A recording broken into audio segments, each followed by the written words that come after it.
guys. So it has now been 8 days.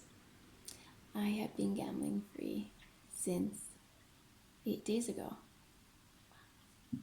Good job. Good job. Hi, I'm Jackie. I am a compulsive gambler, but I am also so much more. And for the first time in a really long time, I feel it. I feel like I am more than my addiction, which is fantastic. Um, I, I feel like I don't even have the words to express how grateful I am to myself for doing this for the first time in what feels like years. It is years. I've been able to go to the supermarket and, I got my paycheck today. Yeah, I still do have a lot of debt, but thinking about priorities. But being able to go to the supermarket and to just get what I want, instead of thinking that, well, if I only get this and this, then the rest of the money I could use for gambling. Or gambling it all away, thinking when I'm on my last dollar, this is it. This is the one that's going to get me the whole supermarket. It doesn't work like that. How stupid we could be. But it's that I call it a demon. It's like the devil. It's that invisible addiction. Yeah. What do you get out of it? You just lose your money.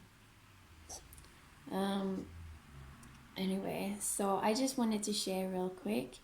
I don't know why it's been so, I won't say easy for me this time around. This is the first time I have been this long without gambling in maybe 8 years. Can you believe that? It's been 8 days in 8 years. So, okay, I just wanted to share my progress, but also to check in on you. And also to just give a few tips.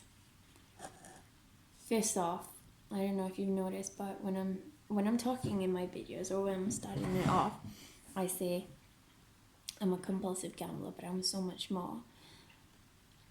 There is something, at least inside of me, that it could be ego driven. It could be me wanting to just be the best and the strongest or whatever, but being able to relinquish all of that, that I am a compulsive gambler, to God, a higher being. I love being able to do that, especially all the nights that I have laid in bed after what feels like a 24, 36 hour bender of just gambling and, keeping up with the drink just to keep everything flowing so that that anxiety doesn't hit you immediately, your losses don't hit you immediately. For me, I feel like I need to reclaim some of that power and to assure myself that I am not only my addiction, it's going to affect me the rest of my life. Some days will be better than others, and I pray that I never have a relapse. Either way, I'm so much more. So that is a little bit of reclaiming yourself. You give part of your addiction away and say that, here, like I can't do this on my own today. But keep a little bit for you if it works for you. Secondly, I have been ransacking my life. I have been apologizing to so many people, and this has become a huge paradigm shift in my life. I feel like I even pulled a Rocky the other day. I was like having a run and it was raining, and I was so grateful. And I just like put my hands in the air and I was like, yeah. I don't know who saw me, but I don't care. It was a wonderful moment for me. And that comes from when you start looking at yourself and your life, seeing, okay, this person I've hurt, I know it, and I know this because of probably my addiction, and then all of the feelings that come from that addiction, the anxiety, the bad moods, probably you start drinking or smoking or taking other substances, and then, you know, it's just that bad spiral, and then you project. Because after a while, it's too much for you to deal with, and you sure as hell don't want to look in that mirror, so you project. And of course, we project to onto the closest people. Sorry, my nails look a little jacked, but anyway, so that was one thing, and that gave me so much peace. I have healed relationships in my family that I thought were gone. And the thing about it is that I was so scared to admit, and so scared to admit that I have a problem, but I admit that I know that I have been the problem. A lot of the times, don't apologize for your existence, apologize for your miscomings. But anyway, doing that is like I completely underestimated the acceptance of others, which is what we tend to do because we are so consumed by shame. It's shame and guilt that is like steering our lives essentially. When you think about it, you don't go outside, you become an introvert, play all your money, you fucking poor, you know, you lie, you steal, you drink, you do this, and none of it causes you like enjoyment. The only thing that you enjoy is when you do all of those things and you got that money sorted, and then you could start playing. Sick how the mind works sometimes. But another thing, I've been journaling, trying to write down what I think is my past traumas or what I would like to rewrite in my life. And I've just written everything that I don't like, and I've used it like really harsh words. But then on the other page, I've just written the complete opposite. I'm like, I love spending money on my friends and my family, taking them out, because I'm manifesting this. So I'm writing it like it's actually happening. And I'm telling you, there have been some major blessings in my life in 8 days. So one cool thing, I would say that I found my faith again after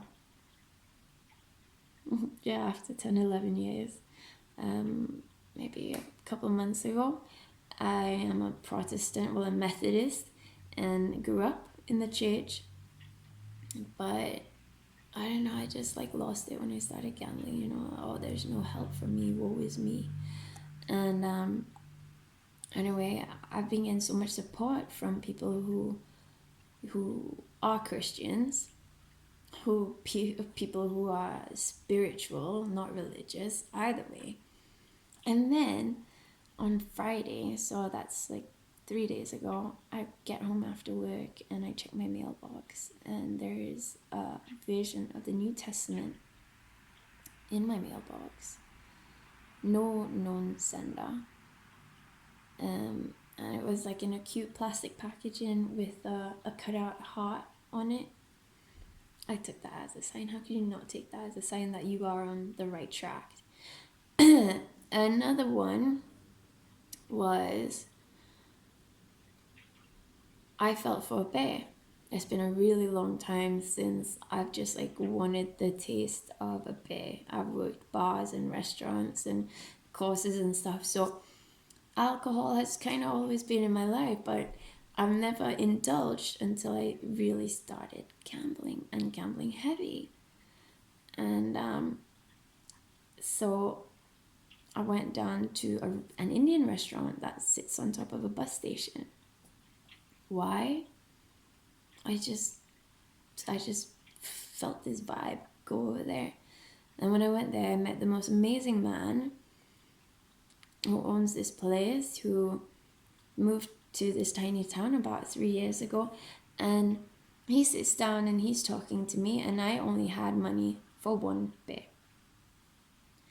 And it was close to closing time, and I asked him, like, you guys are closing now? And he was like, no, please sit down, I still have some work to do. Please make yourself at home. Now, my mom, she's half Indian, and I'm kind of used to that culture when it comes to, hospitality, beautiful people, and the food, and, you give what you have, and especially you never let somebody leave your place hungry. So I'm sitting down, enjoying like the last bit. And then first he brings me a curry. And he brings me a beer. And some dessert. And he tells me, thank you.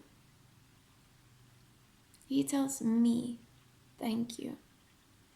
Because he hasn't had a conversation with somebody, like an actual conversation in this tiny town for the past 3 or 4 years. And that was just, wow. I walked into another shop, and I'm quite bubbly, when I'm in good spirits. And I just walked in there, I was like, hi, just smiling. And then the shopkeeper's just like, oh my gosh, your energy is so great. When people start commenting and tell you that you look better or happier, that's the best compliment that you could ever get. So those are some experiences that I like to see as blessings, and I'm holding on to them. Every little thing that you get, it is a blessing. But here's another tip. Listen to your body.